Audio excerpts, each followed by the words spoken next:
یا رسول اللہ یہ وہ لوگ ہیں جو جہاد میں نہیں گئے تھے اور ان کو اب اپنے نہ جانے پر شرمندگی ہے، اور انہوں نے اپنے آپ کو مسجد نبوی کے ستونوں سے باندھا ہے، اور انہوں نے کہا ہے کہ جب تک اللہ کے نبی ہمیں نہیں کھولیں گے ہم یہاں سے نہیں کھلیں گے۔ اللہ کے نبی صلی اللہ علیہ وسلم نے قسم کھائی اور فرمایا کہ اللہ کی قسم جب تک ان کے بارے میں اللہ، ابو لبابہ رضی اللہ عنہ ایک صحابی ہیں، جب ان کو کھولنے کے لیے آئے تو فرمانے لگے کہ جب تک اللہ کے نبی ہمیں خود نہیں کھولیں گے ہم نہیں کھلیں گے۔ فقد قال الله تعالى في كلامه المجيد والفرقان الحميد اعوذ بالله من الشيطان الرجيم بسم الله الرحمن الرحيم يا ايها الذين امنوا اتقوا الله وكونوا مع الصادقين صدق الله العظيم وقال النبي صلى الله عليه وسلم الصدق ينجي والكذب يملي او كما قال عليه الصلاة والسلام۔ میرے محترم بزرگوں اور نوجوان بھائیوں، جب دین کی بات بتائی جائے تو اس کو بڑے غور و فکر کے ساتھ، بڑے انہماک کے ساتھ سننا چاہیے۔ میں نے خطبے کے اندر ایک آیت پڑھی ہے، یا ایھا الذین آمنوا اتقوا اللہ وکونوا مع الصادقین۔ اللہ تبارک و تعالیٰ نے اس آیت کریمہ کے اندر ارشاد فرمایا کہ اے ایمان والو اللہ سے ڈرو، وَكُونُوا مَعَ الصَّادِقِينَ اور تم سچوں کے ساتھ رہو۔ حضرت عبداللہ بن مسعود رضی اللہ عنہ سے روایت ہے، ایک شخص ان کے پاس آئے، ان سے آ کر کہنے لگے کہ حضرت مجھے کچھ نصیحت فرما دے۔ تو آپ فرمانے لگے کہ جب تم اللہ تبارک و تعالیٰ کا کلام سنو اور تمہارے سامنے یہ لفظ آئے یا ایھا الذین آمنو، کہ تم اپنے دماغ کو، اپنی دل کو خوب حاضر رکھو کہ یہ وہ لفظ ہے، یہ وہ کلام ہے کہ جس سے اللہ تبارک و تعالیٰ اپنے بندوں سے ڈائریکٹ بات کر رہے ہیں۔ یا ایھا الذین آمنو، اے ایمان والو۔ تقریباً قرآن کریم کے اندر 88 مقامات پر اللہ تبارک و تعالیٰ نے ایمان والوں کو براہ راست یعنی خود ہی ڈائریکٹ خطاب کیا ہے۔ یہ اللہ تبارک و تعالیٰ نے اس امت کو فضیلت عطا فرمائی ہے، ورنہ پچھلی جو امتیں گزری ہے ان امتوں کے اندر جو اللہ تعالیٰ کا پیغام ہوتا تھا وہ انبیاء کے ذریعے سے آتا تھا کہ اللہ تبارک و تعالیٰ نبیوں کو خطاب کرتے تھے کہ امت کو یہ کہہ دو، امت کو یہ کہہ دو، اپنے قوم کو یہ کہہ دو، ان کے ذریعے سے خطاب ہوتا تھا۔ قرآن کریم کے اندر بھی متعدد مقامات پر اللہ تبارک و تعالیٰ نے اپنے نبی کو حکم دیا اور اس نبی کے ضمن میں پھر تمام امت کو حکم دیا۔ کہیں پر کہا کہ آپ لوگوں سے یہ کہہ دیجئے، آپ ایمان والوں سے یہ کہہ دیجئے، آپ مسلمانوں سے یہ کہہ دیجئے، اور کہیں پر اللہ تبارک و تعالیٰ نے نبی کو حکم دیا، نبی کے ساتھ میں امت کو حکم دیا۔ لیکن تقریباً 88 مقامات ایسے ہیں کہ جہاں پر اللہ تبارک و تعالیٰ نے اس امت کے مسلمانوں کو ڈائریکٹ خطاب کیا ہے اور فرمایا یا ایھا الذین آمنو۔ تو جب یہ لفظ ہم سنیں یا اس لفظ کو ہم قرآن کریم کے اندر پڑھے تو ذرا چوکنا سا ہو کے بیٹھ جائے کہ جب کوئی آدمی سیدھا ہم سے ہی بات کرتا ہے، درمیان میں کوئی اور نہیں ہوتا، کسی کے ذریعے سے بات نہیں ہوتی، تو پھر ہم اس کی طرف متوجہ ہوتے ہیں۔ تو جب یہ لفظ پڑھے یا اس لفظ کو سنیں تو پھر تھوڑا سنبھل کر بیٹھ جائے، تھوڑا سمٹ کر بیٹھ جائے، اس سے سوچے کہ اللہ تبارک و تعالیٰ کا پیغام کیا ہے، کہ کوئی بڑی بات ہے جو اللہ تبارک و تعالیٰ اپنے بندوں کو منع کر رہے ہیں یا اللہ تعالیٰ اپنے بندوں کو کرنے کا حکم دے رہے ہیں، کہ یہاں پر اللہ کا کوئی بہت اہم پیغام ہے۔ تو اللہ تبارک و تعالیٰ نے حکم دیا یہاں پر یا ایھا الذین آمنوا اتقوا اللہ، کہ اے ایمان والو اللہ سے ڈرو،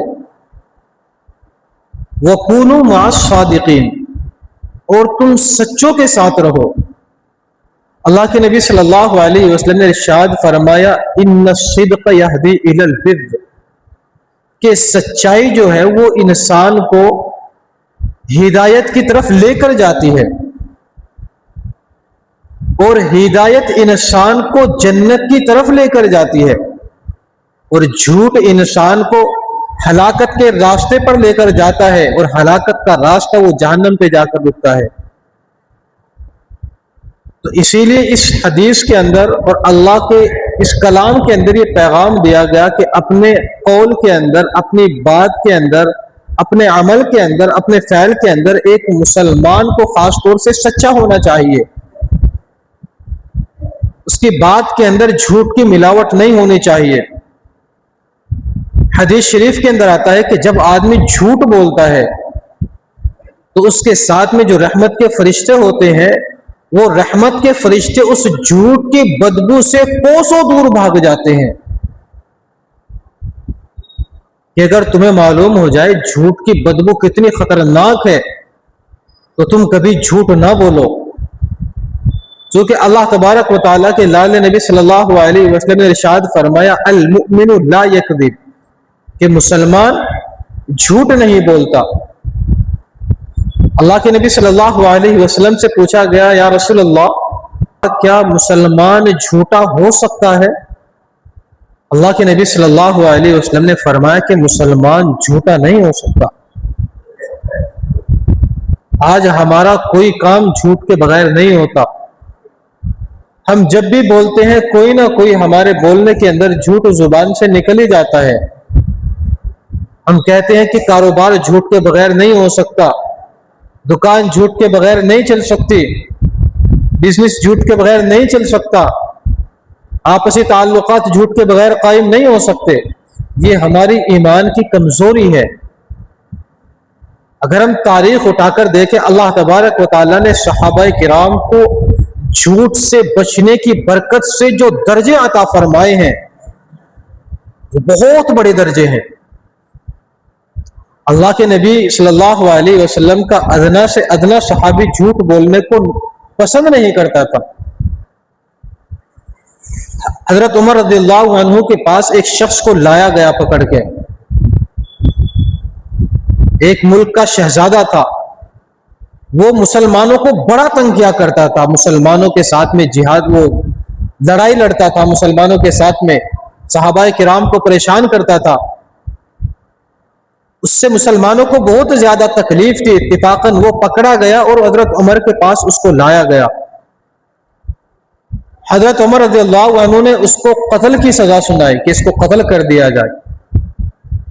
جلاد اس کے سر پہ کھڑا ہوا ہے تلوار لیے، اس کو قتل کرنے کے در پہ ہے۔ حضرت عمر نے اس سے پوچھا کہ اچھا تمہاری کوئی آخری خواہش ہو، تمہاری کوئی آخری تمنا ہو، بتاؤ۔ یا عام طور سے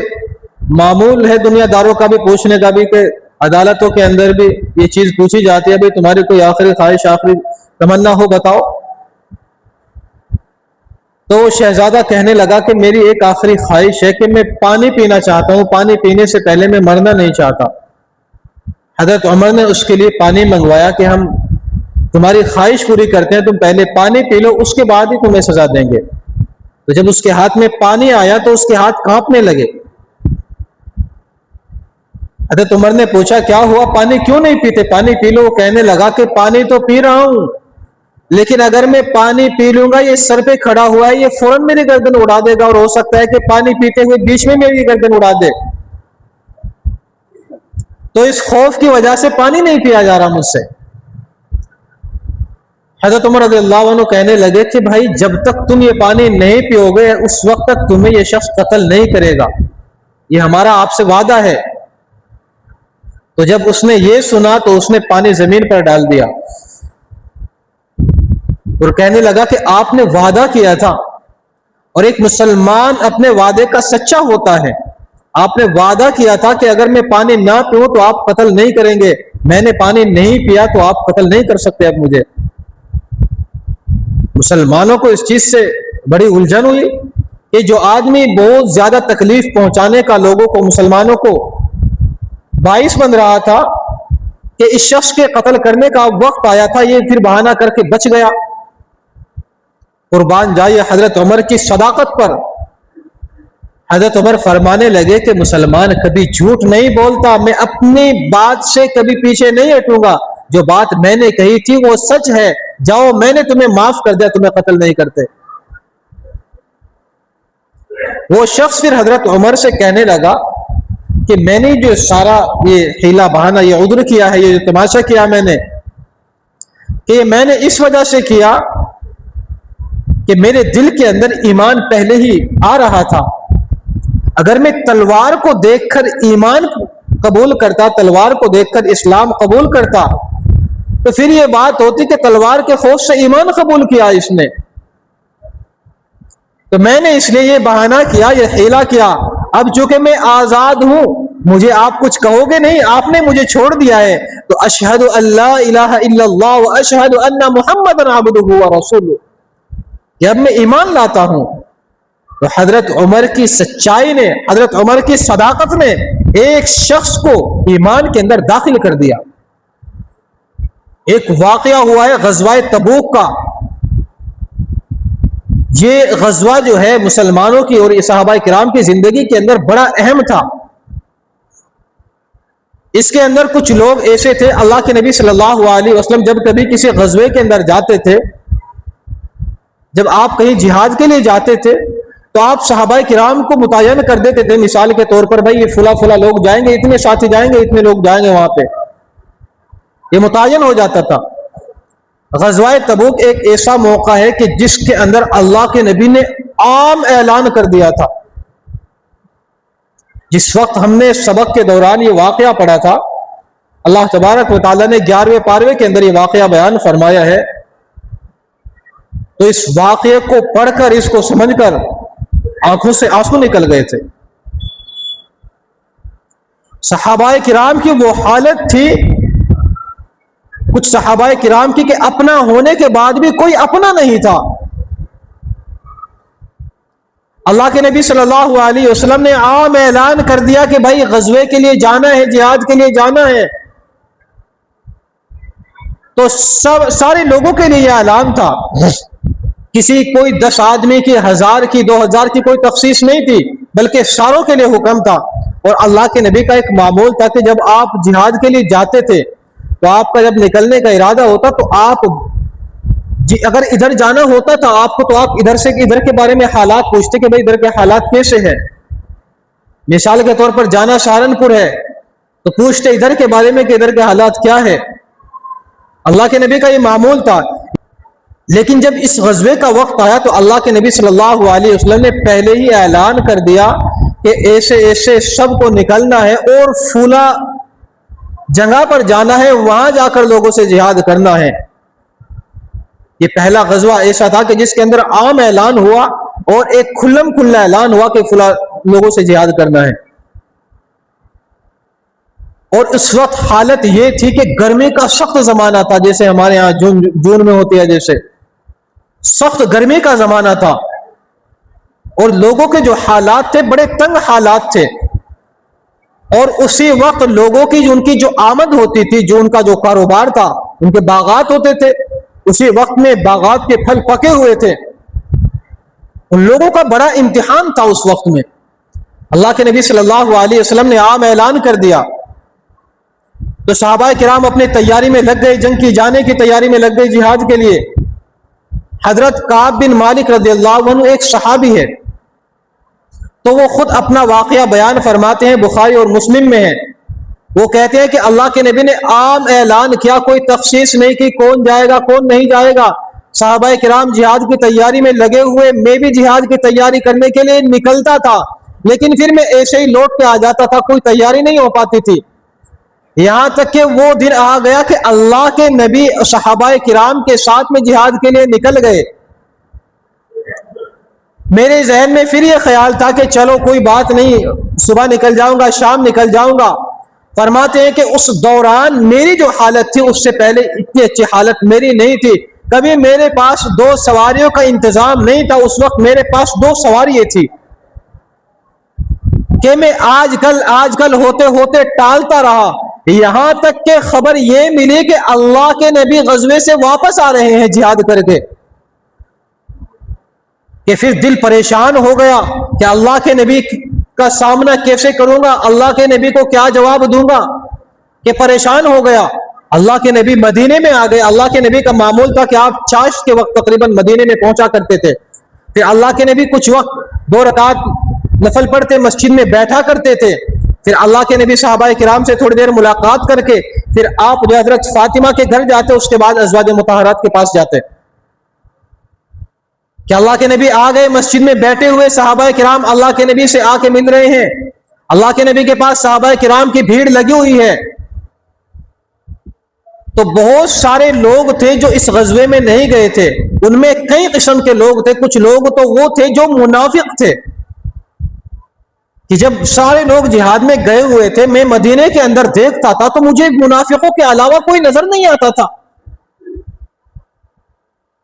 کہ اس وقت ہماری جو حالت تھی بس ہم جانتے ہیں، ہمارا رب جانتا ہے۔ فرمانے لگے میں اللہ کے نبی کے پاس آیا، لوگ اللہ کے نبی کے پاس آ رہے، آ کے اپنا عذر بیان کر رہے، جو لوگ جہاد کے اندر نہیں گئے تھے، کوئی جھوٹ بول رہا ہے، کوئی کچھ بہانہ کر رہا ہے، پتہ نہیں کیا کیا باتیں آ کے ملائے۔ اللہ کے نبی نے سب لوگوں کی باتوں کو سنا، ٹھیک ہے جاؤ، ظاہری حالت کو قبول کیا، باطنی حالت کو اللہ کے حوالے کیا۔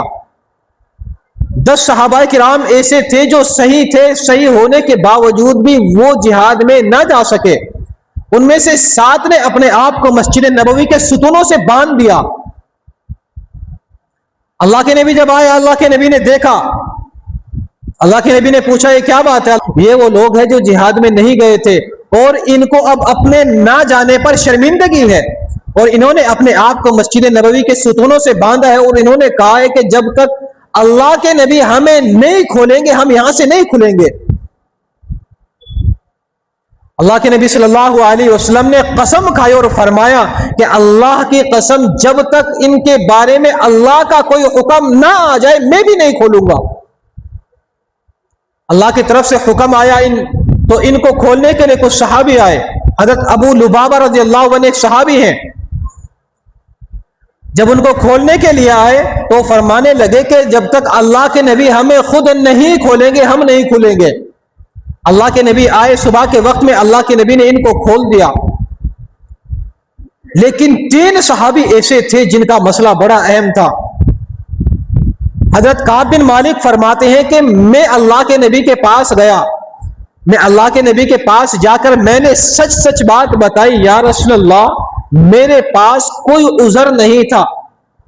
بس میں جہاد کی تیاری کے لیے جاتا لیکن پھر واپس ایسے ہی لوٹ آتا، پھر سوچا کہ آج جاؤں گا کل جاؤں گا، اب آپ کے ساتھ مل جاؤں گا، یہاں تک کہ آپ کے آنے کی خبر مل گئی، یا رسول اللہ کوئی عذر نہیں تھا میرے پاس۔ اللہ کے نبی